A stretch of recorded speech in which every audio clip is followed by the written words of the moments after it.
नमस्कार, आप देख रहे हैं आज तक। आपके साथ मैं हूं सईद अंसारी। स्वागत है आपका खबरदार में। खबरदार में आज हम पश्चिम बंगाल के हावड़ा जिले के धूलागढ़ में हुए दंगे का एक एक सच आपको बताएंगे और दिखाएंगे, जो नोटबंदी के शोर में पिछले 15 दिन से दबा रह गया। हम आपको धूलागढ़ लेकर चलेंगे और वहां की ग्राउंड रिपोर्ट भी दिखाएंगे, जहां दंगे के बाद बर्बादी के निशान आज तक के कैमरे ने रिकॉर्ड किए हैं। हमारी ये स्पेशल रिपोर्ट आपको ज़रूर देखनी चाहिए, लेकिन उससे पहले और सबसे पहले विश्लेषण आपके नोटों से जुड़ी सबसे ज़रूरी और अभी तक की सबसे बड़ी खबर। आपको सिस्टम से स्वर्गवासी हो चुके पुराने नोटों का मोह अब बिल्कुल त्याग देना होगा, क्योंकि मार्च के बाद यही पुराने नोट आपके लिए हथकड़ी बन सकते हैं। नोट बैन की डेडलाइन खत्म होने के 2 दिन पहले सरकार एक ऑर्डिनेंस लेकर आई है, जिसमें बड़ी तादाद में 500 और 1000 के पुराने नोट रखना मार्च के बाद अपराध बन जाएगा, जिसमें आपको जुर्माने के साथ साथ जेल भी जाना पड़ सकता है। नोटे कपबोर्ड में भर भर करके बैठे थे, बिस्तर के नीचे रखते थे, उस पर सोते थे। बताओ, ये पैसा गरीब का है कि नहीं है? ये गरीब का पैसा लूटा गया कि नहीं लूटा गया? ये पैसा देश के खजाने में वापस आना चाहिए कि नहीं आना चाहिए? और इसलिए भाइयों बहनों, 1000 और 500 का नोट बंद करके अच्छों के कपबोर्ड खोल दिया हमने। नोट बैन के बाद नोटों की अलमारी खुल गई, लेकिन लगता है पीएम मोदी अलमारी में पुराने नोट छोड़ देने के मूड में नहीं है। 500 और 1000 के पुराने नोटों पर आज एक नया कानून टीम मोदी ने पास कर दिया है। 500 और 1000 के पुराने नोटों से अगर आपका अब भी दिल लगा है, तो इस दिल लगी को दूर कर लीजिए, क्योंकि सरकार आज सिस्टम से बाहर किए गए पुराने नोट पर एक ऑर्डिनेंस लेकर आई है। The specified bank note cessation of liabilities ordinance के मुताबिक 31 मार्च के बाद 10 से ज्यादा 500 और 1000 रुपए के पुराने नोट नहीं रखे जा सकते हैं। 10 से ज्यादा पुराने नोट मिलने पर विशेष मामले में 4 साल तक की जेल की सजा हो सकती है।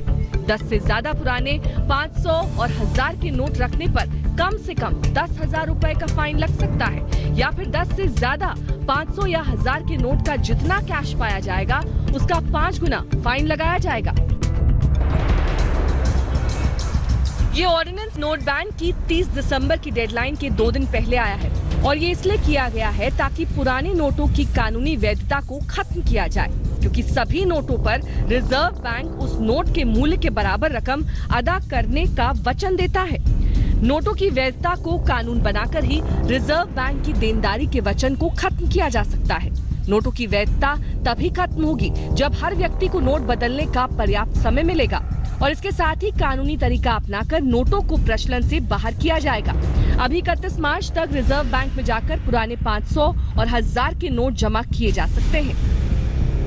नोटबंदी के बाद से अब तक अलग अलग जगहों पर आपने लाइनें देखी होंगी, लेकिन आज भी यहाँ पर आरबीआई के सामने लंबी लाइन दिखाई पड़ रही है। करीब 200 मीटर तक लंबी लाइन है, और इस लाइन में जो लोग लगे हुए हैं, उनका ये कहना है कि उनके पास जो पुरानी नोट इस वक्त मौजूद हैं, उसको बदलवाना चाहते हैं। कितने दिनों तक आप इस नोट को रखे हुए थे? चला नहीं, वो मिसेज ने दबा के रखे हुए थे ना, बचा के रखे हुए थे जी। तो अब क्या करें, हमें क्या पता, अचानक निकले हैं। आप कितना पैसा लेकर के आए हो चेंज कराने के लिए? अब इससे ज्यादा पैसा आप रख नहीं सकते हो। मैं लाया हूँ 5, 10, 15, 20, 2500 रुपये। 2500 रुपये घरवाली ने रख रखे थे, वो करने लगी कि जी 2500 रुपये बदल के लाओ। अब 500 और 1000 के पुराने नोट ज्यादा संख्या में नहीं रख सकते हैं। इसका ऑर्डिनेंस कैबिनेट ने क्लियर कर दिया है। आरबीआई के बाहर लोग लंबी लाइनों में लगे हुए हैं अपनी पुराने नोट बदलवाने के लिए। एक बुजुर्ग व्यक्ति 30,000 रुपए के इतने पुराने नोट लेकर आया, जिसको उनकी पत्नी ने छुपा कर रखा हुआ था। पुराने नोटों पर नया ऑर्डिनेंस सरकार को लाना ही था, क्योंकि सिर्फ प्रधानमंत्री के ऐलान करने और सिर्फ एक नोटिफिकेशन से ही नोटों की कानूनी वैधता खत्म नहीं होती। इसे कानून बनाकर ही खत्म किया जा सकता है, जिसके लिए सरकार के सामने अभी ऑर्डिनेंस का ही विकल्प था। नए ऑर्डिनेंस को राष्ट्रपति के पास भेजा जाएगा, जहां से मंजूरी मिलने के बाद ये कानूनी तौर पर अमल में आएगा। पुराने नोटों पर 30 दिसंबर की समय सीमा खत्म होते होते सरकार का ये अध्यादेश लाना इस बात के साफ संकेत हैं कि काले धन के जमाखोरों के खिलाफ चल रही मुहिम यही थमने वाली नहीं है, बल्कि अगले 15 दिनों में कई ऐसी घोषणाएं और कदम उठाए जा सकते हैं जिनसे सरकार की ये कार्रवाई और ज्यादा सख्त होगी। कैमरा पर्सन संजीव कुमार के साथ रीमा पाराशर, दिल्ली, आज तक। नोटबंदी पर 30 दिसंबर की डेडलाइन को सिर्फ 2 दिन बचे हैं। कैश के लिए अब भी लोग एक तरह से जंग लड़ रहे हैं। हमने कई जगहों पर बैंक्स और एटीएम्स का रियलिटी चेक किया है, जिसमें कहीं स्थिति कुछ सुधरती दिखी तो कहीं पहले के जैसे हालात ही दिख रहे हैं। सबसे बड़ा सवाल यही है कि कैश वाला कष्ट कब दूर होगा।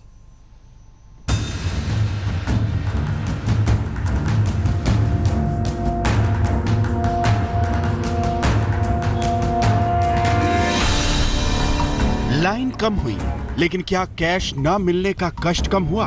ये बड़ा सवाल अब भी बाकी है, और वो भी तब जब नोट बैन की डेडलाइन के 2 दिन बाकी रह गए। परेल इलाके के एक ऐसे जंक्शन पे पहुंचे जहां एक साथ 3 से 4 एटीएम्स और बैंक के ब्रांचेस है। बगल में आईसीआईसीआई बैंक है, उसका एटीएम है।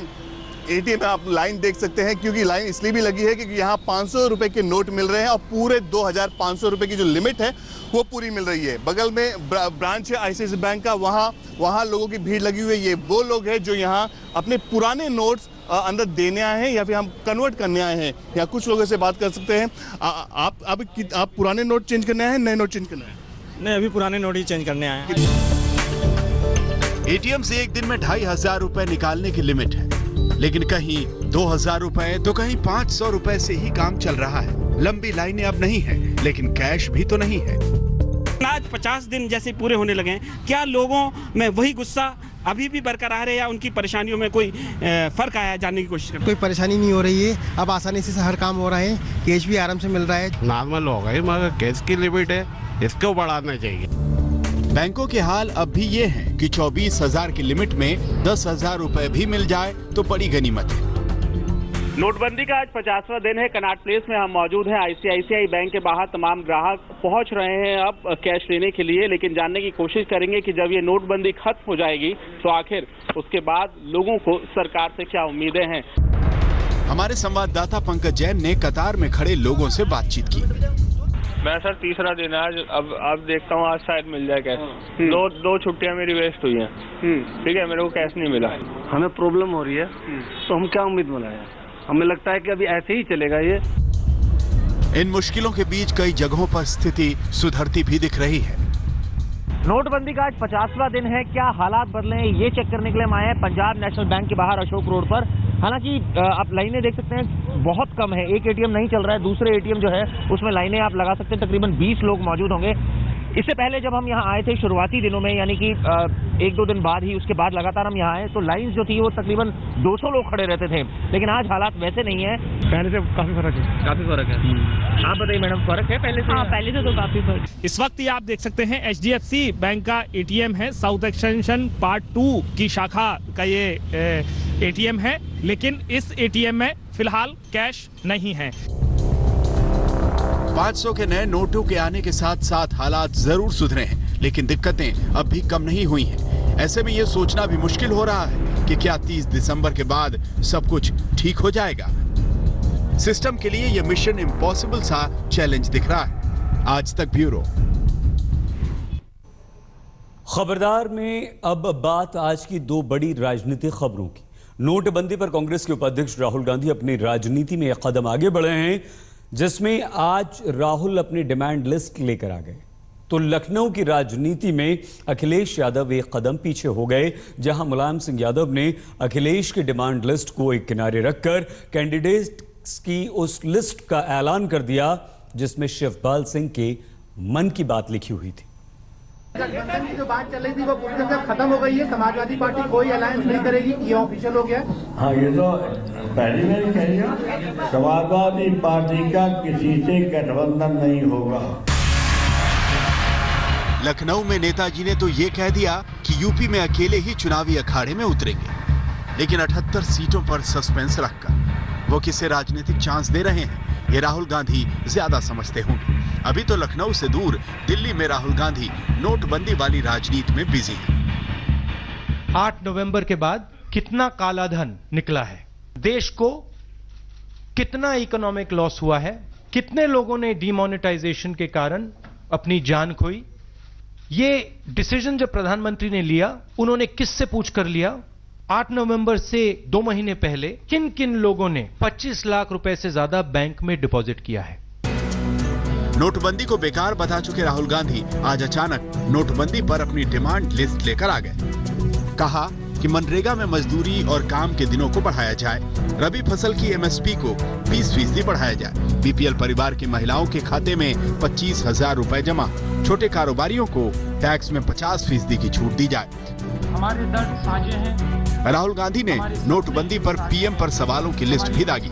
पूछा 8 नवंबर के बाद कितना काला धन बाहर निकल कर आया है, नोटबंदी की वजह से देश को कितना आर्थिक नुकसान हुआ, नोटबंदी की वजह से कितने लोगों की जान गई, क्या उन्हें मुआवजा मिलेगा, नोटबंदी का निर्णय लेने से पहले किससे सलाह ली गई, उनके नाम बताएं। नोटबंदी के बाद 25 लाख से ज्यादा की रकम जमा करने वालों के नाम बताए जाएं। आपकी करनी और कथनी में बहुत फर्क है राहुल गांधी। आप जहरीली जबान बोलते हैं और जहरीली जबान के साथ साथ वो बहुत खोखली भी होती है, तथ्य उसमें नहीं होते हैं। राहुल गांधी जी, आपकी पार्टी का केजरीवालकरण हो गया है। ये देश झूठ बोलने वालों को स्वीकार नहीं करता है। दिल्ली में राहुल गांधी की इस राजनीति के बीच लखनऊ की राजनीति भी दिलचस्प है, जहां मुलायम सिंह यादव ने समाजवादी पार्टी की वो चुनावी गाड़ी आगे बढ़ा दी है जिसमें शिवपाल और अखिलेश वाले राजनीतिक टायर अलग अलग दिशा में जा रहे हैं। अभी नई सूची आई है, कुछ नाम ऐसे हैं जिनकी शायद टिकट कटी है। मैं फिर राष्ट्रीय अध्यक्ष जी से कहूंगा कि ऐसे लोग जिन्होंने काम अच्छा किया है, जो अपने क्षेत्र में जीत सकते हैं, उनकी दोबारा विचार किया जाए उन पर। अखिलेश ने मुलायम से कैंडिडेट की लिस्ट पर विचार करने को कहा, लेकिन नेताजी ने पहले ही कह दिया कि ये लिस्ट फाइनल है, बदली नहीं जाएगी, जिसमें अखिलेश के 3 बड़े करीबियों का पत्ता कट गया। वैसे मुलायम सिंह यादव पहले भी कई बड़े फैसले बदल चुके हैं। कैंडिडेट की लिस्ट में अखिलेश की नहीं चली, 403 सीटों में 325 पर कैंडिडेट के नाम आ गए, 78 बाकी रह गए हैं। वैसे राजनीति में संभावनाएं कभी खत्म नहीं होती। बालकृष्ण, लखनऊ, आज तक। उत्तर प्रदेश की 403 विधानसभा सीटों में 325 कैंडिडेट्स के नाम का ऐलान, और इनमें उन सभी के नाम जिनका अखिलेश यादव विरोध करते रहे हैं। शिवपाल यादव ने कैंडिडेट्स की अपनी लिस्ट बनाई थी, अखिलेश यादव ने अपनी लिस्ट भी नेताजी को दी थी, लेकिन अखिलेश ने जिन नामों का विरोध किया था उन सभी को टिकट मिल गया। सिकबतुल्लाह अंसारी को टिकट दिया गया, जो गैंगस्टर मुख्तार अंसारी के भाई हैं। अतीक अहमद को भी टिकट मिला, जिस पर 40 से ज्यादा क्रिमिनल केसेस हैं। उन 8 पूर्व मंत्रियों को भी टिकट दे दिया गया, जिन्हें अखिलेश यादव ने बर्खास्त किया था। सिर्फ इतना ही नहीं, अखिलेश यादव के करीबी मंत्री राम गोविंद चौधरी, पवन पांडे, अरविंद सिंह गोप को टिकट नहीं दिया गया। अखिलेश कांग्रेस से गठबंधन के हिमायती हैं, लेकिन नेताजी ने गठबंधन से इनकार कर दिया। स्वागत है एक बार फिर से आपका खबरदार में। क्या मोदी सरकार और उनकी पार्टी बीजेपी कैशलेस सिस्टम अपना रही है? इसी सवाल को मन में रखकर आज तक ने कल आपको देश के अलग अलग शहरों में बीजेपी के दफ्तरों का कैशलेस टेस्ट दिखाया था, जिसमें बीजेपी के मुख्यालय के अलावा बाकी सभी प्रदेश बीजेपी दफ्तर फेल हो गए थे। आज हम आपको मोदी सरकार के कैशलेस टेस्ट का पार्ट 2 दिखाएंगे। आपको याद होगा कि कुछ ही दिन पहले नीति आयोग ने डिजिटल पेमेंट करने वालों के लिए एक लकी ड्रॉ स्कीम लॉन्च की थी, जिसे हमने आपको दिखाया था, और इसका मकसद उद्देश्य देश को कैशलेस इकोनॉमी की राह पर आगे बढ़ाना है। लेकिन नीति आयोग खुद कैशलेस सिस्टम के रास्ते पर कितना आगे बढ़ा है, यह जानने के लिए हमने दिल्ली में नीति आयोग के मुख्यालय का कैशलेस टेस्ट किया है। देखिए। Weekly draws, daily draws, and a mega award on 14th April. This we feel will help in creating a mass movement for digital payments in this country.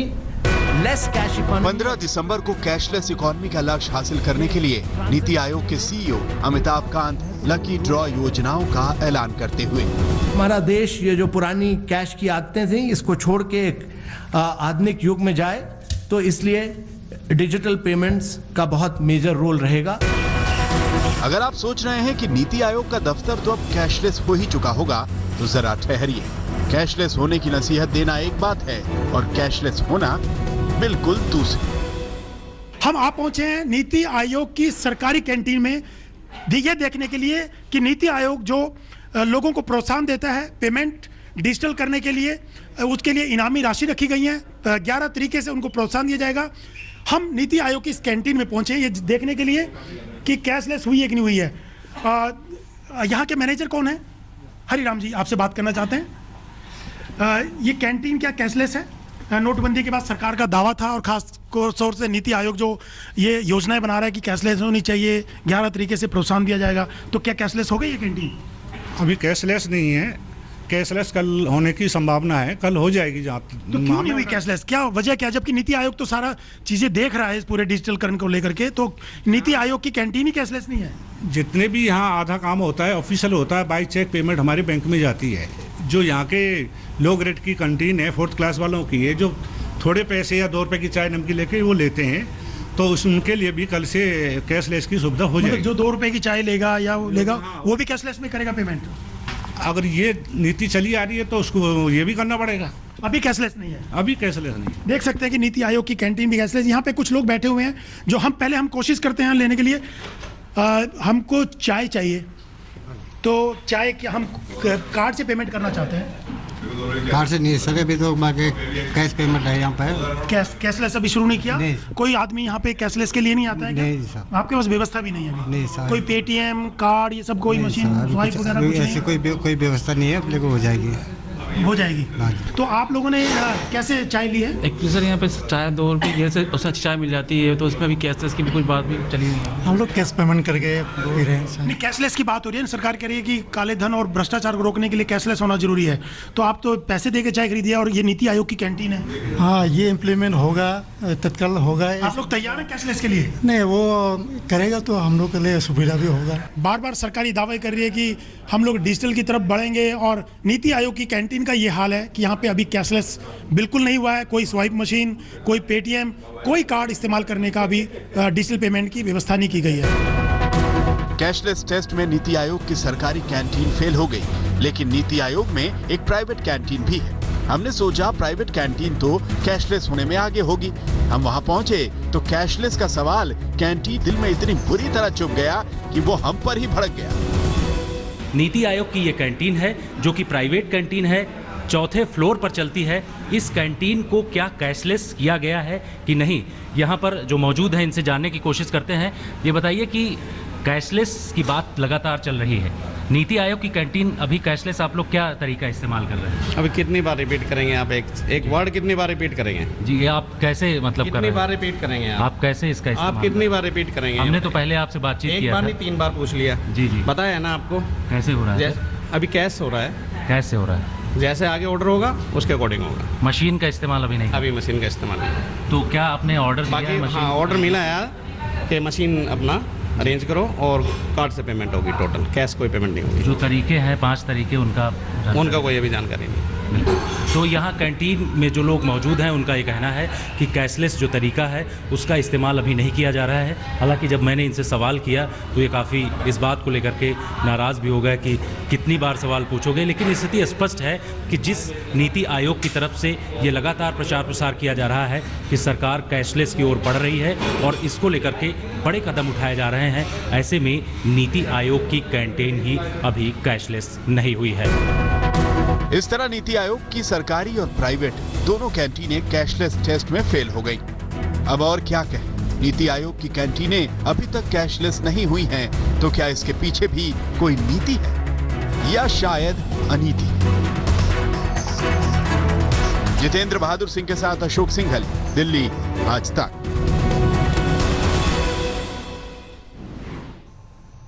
राष्ट्रपिता महात्मा गांधी ने कहा था कि आप दुनिया में जो भी बदलाव देखना चाहते हो उसकी शुरुआत खुद से करो। मोदी सरकार का लक्ष्य है कि देश में बदलाव हो और हर भारतीय कैशलेस हो जाए।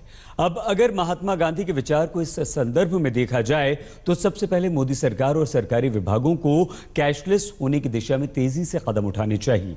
तब देश के आम नागरिकों को कैशलेस होने की नसीहत देते हुए सरकार अच्छी भी लगेगी और सरकार की अपील का असर भी ज्यादा होगा। रुख अगली खबर का। दंगों का कोई धर्म नहीं होता, दंगे किसी के सगे भी नहीं होते, लेकिन दंगे फिर भी होते हैं, बार बार होते हैं, बस जगह और वक्त बदल जाता है। खबरदार में अब हम आपको पश्चिम बंगाल के धूलागढ़ लेकर चलेंगे, जहां 12 दिसंबर को भड़के दंगे की खबर नोटबंदी के शोर में दबकर रह गई। 15 दिन बीत चुके हैं जब हावड़ा जिले में राज्य सचिवालय से सिर्फ 30 किलोमीटर दूर धूलागढ़ इलाके में दंगाइयों ने जमकर उत्पात मचाया। धूलागढ़ में गली मोहल्लों, सड़क चौराहों पर बर्बादी के निशान आप देख रहे हैं। 12 दिसंबर की गवाही ये तस्वीरें दे रही हैं, जब यहां दंगों की आग ने सब कुछ जलाकर राख कर दिया था। आज तक की टीम जब धूलागढ़ पहुंची तो 15 दिन पहले हुई हिंसा के निशान यहां पर बिखरे पड़े हुए थे। यह हिंसा कैसे भड़की, इसका जवाब और सटीक जवाब अगर कहें तो किसी के पास नहीं है, लेकिन आरोप है कि हिंसा की शुरुआत ईद मिलादुन नबी के जुलूस के दौरान हुई। पीड़ितों के अनुसार जुलूस में शामिल लोगों ने घरों में बम फेंके, दुकानों को आग लगा दी, घरों में घुसकर लूटपाट की, तोड़फोड़ की। पुलिस पर आरोप है कि पुलिस ने दंगाइयों को रोकने के लिए कुछ नहीं किया। 13 दिसंबर को यहां भारी सुरक्षा बल तैनात किया गया, लेकिन 14 दिसंबर को सिक्योरिटी में ढील देते ही दोबारा से हिंसा भड़क गई। यानी धूलागढ़ में हिंसा की आग 3 दिन तक भड़कती रही, जिसके निशान आज भी जस के तस बिखरे पड़े हैं। इस हिंसा को भड़काने के आरोप में पुलिस ने अब तक 56 दंगाइयों को गिरफ्तार किया है। आज तक की टीम जब दंगे झेलने वाले धूलागढ़ का सूरत हाल जानने पहुंची तो वहां के हालात पूरी हकीकत खुद बयां कर रहे थे। ये दंगे की आग में बुरी तरह से झुलस चुके धूलागढ़ की 100% तथ्यात्मक ग्राउंड रिपोर्ट है।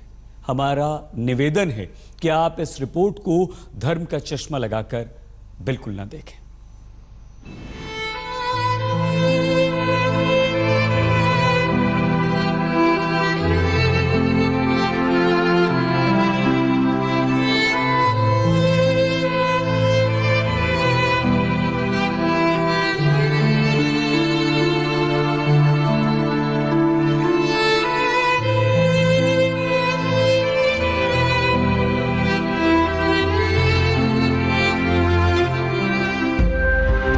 जला हुआ सामान, टूटे हुए बर्तन, मलबे के ढेर में तब्दील हो चुके मकान गवाही दे रहे हैं कि 2 हफ्ते पहले धूलागढ़ ने दंगों की कितनी भयंकर आग को झेला है।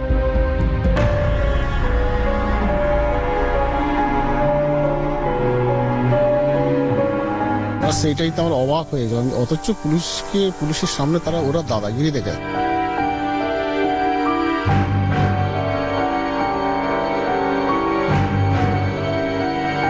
সাহায্য বলতে স্যার এখন আমরা কিছুই পাই না, আমরা মানে ওই আশ্রম থেকে খাওয়া দাওয়া দিচ্ছে। মাধ্যমিক দেবে কি আমার সর্বনাশ হয়ে গেল।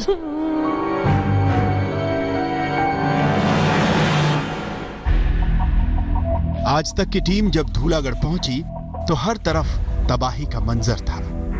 ज्यादातर लोग दंगा प्रभावित गांवों को छोड़कर भाग चुके थे। कुछ बाकी बचा था तो जले हुए मकान और टूटे फूटे सामान। हम लोग इस वक्त हावड़ा जिले के धूलागढ़ में हैं, जहां पे दिसंबर के 12 से 14 तारीख तक बहुत ज्यादा वायलेंस हुआ है, संघर्ष हुआ है। और आपको दिखा दे किस तरह का हालात इस वक्त यहां पे है। सेक्शन 144 लागू कर दिया गया है पूरे एरिया में, पुलिस पिकेटिंग चल रही है। लेकिन जितने भी सारे घर आपको दिखा दे, जो बैनर्जी पारा लोकेलिटी है, वहां पे जितने भी सारे घर है, बहुत सारे ऐसे घरों को जला दिया गया है, तोड़ दिया गया है। लोगों का यहाँ पे ये कहना है कि 12 तारीख के बाद यहाँ पे एक मॉब अटैक हुआ था और गुस्से में जो लोग यहाँ पे आए थे, उन्होंने ऐसे बहुत सारे जो घर हैं उनको पहले वहां पे तोड़फोड़ की, उसके बाद घरों को आग लगा दिया। हम धूलागढ़ के बैनर्जी पांडा गांव पहुंचे। यहां हमारी मुलाकात रामपदा मन्ना से हुई, जो गांव के नाई हैं। जब भीड़ ने उनके 2 मंजिला मकान पर हमला किया, तब मन्ना घर में अकेले थे। उनकी पत्नी सीमा बताती हैं कि जब वो बेटे के साथ घर लौटी तो कलेजा उनके मुंह को आ गया। हम लोग गरीब हैं, वो हमारा सब कुछ ले गए। मेरे बेटे का लैपटॉप, गहने, पैसे, सब कुछ लूट लिया। मन्ना के पड़ोसी मैत्री मंडल उस वक्त घर में थे जब गुस्साई भीड़ उनके कमरे में घुसी और आग लगा दी। पूरे घर में तोड़फोड़ की, उन्हें मारा पीटा और सब कुछ लूट लिया। इस सदमे से इनका परिवार अब तक उबर नहीं पाया है। माध्यमिक देवे 22। मेरा बेटा बोर्ड इम्तिहान में शामिल होने वाला है, लेकिन उन्होंने उसकी सारी किताबें जला दी। वो बुरी तरह दहशत में है।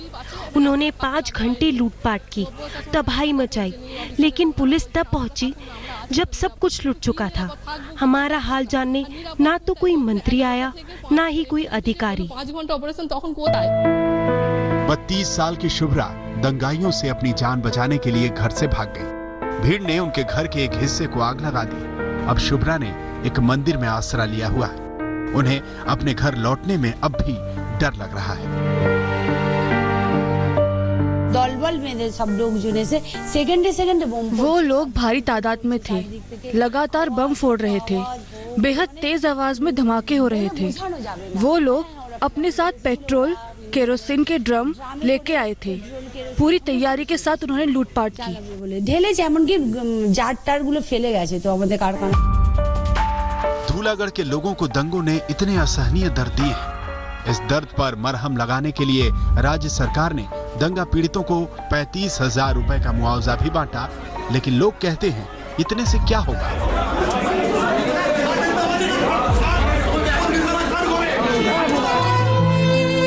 धूलागढ़ 3 दिन तक दंगों की आग में सुलगता रहा। आरोप है कि पुलिस मूक दर्शक बनी रही। वैसे इस घटना पर अभी भी पुलिस महकमे का मुंह सिला हुआ है। कार्रवाई के नाम पर ममता सरकार ने हावड़ा के एसपी को हटा दिया है और धूलागढ़ में किसी भी राजनीतिक पार्टी की एंट्री पर बैन लगा दिया है।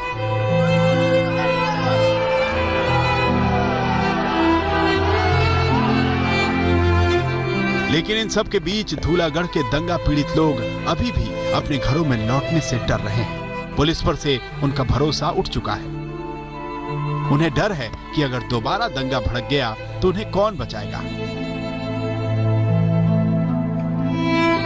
इस वक्त लोगों में बहुत ज्यादा दहशत है। लोग यहाँ पे अपने घरों में वापस नहीं आ सकते। कुछ लोग सुबह आए थे और देखने की कोशिश कर रहे थे कि क्या बाकी रह गया है उनके घरों में, लेकिन सबके जहन में एक ही सवाल है, कब वो लोग अपने घरों में वापस आ पाएंगे, कब आके रात बिता पाएंगे, कब आके वो जो कुछ भी बचा है उनको लेके जा सकेंगे। क्योंकि ज्यादातर लोगों का ये कहना है कि जिनके घरों में भी अटैक हुआ है वहां से सिर्फ जो सामान है वो ले लिया गया है, पैसा ले लिया गया है और तोड़फोड़ करने के बाद वहां पे आग लगा दी गई है। पुलिस पिकेटिंग जारी है, लेकिन लोगों के जहन में सिर्फ एक ही सवाल है, कब प्रोटेक्शन मिलेगा, कब वो अपने गांव में वापस रह पाएंगे। कैमरा पर्सन तापस बैरी के साथ इंद्रजीत, आज तक, धूलागढ़, पश्चिम बंगाल। नजीब जंग के इस्तीफे के बाद आज दिल्ली के नए बॉस का नाम फाइनल हो चुका है। अनिल बैजल दिल्ली के अगले उपराज्यपाल यानी एलजी होंगे। प्रधानमंत्री कार्यालय ने अनिल बैजल की फाइल राष्ट्रपति के पास भेज दी। हम आपको ये बता दें कि अनिल बैजल 1969 बैच के आईएएस अधिकारी हैं। अनिल बैजल अटल बिहारी वाजपेयी की सरकार में केंद्रीय गृह सचिव रह चुके हैं। बैजल एयर इंडिया के सीएमडी और प्रसार भारती के सीईओ पद पर भी रह चुके हैं। बैजल साल 2006 में शहरी विकास मंत्रालय के सचिव पद से रिटायर हुए थे। खबर यह भी है कि राष्ट्रपति प्रणब मुखर्जी की देश में गैर मौजूदगी की वजह से नजीब जंग को उपराज्यपाल पद पर बने रहने के लिए कहा गया है। हम होते हैं बस कुछ ही पलों में हाजिर। आप बने रहिए हमारे साथ, अपना ख्याल रखिए और देखते रहिए आज तक।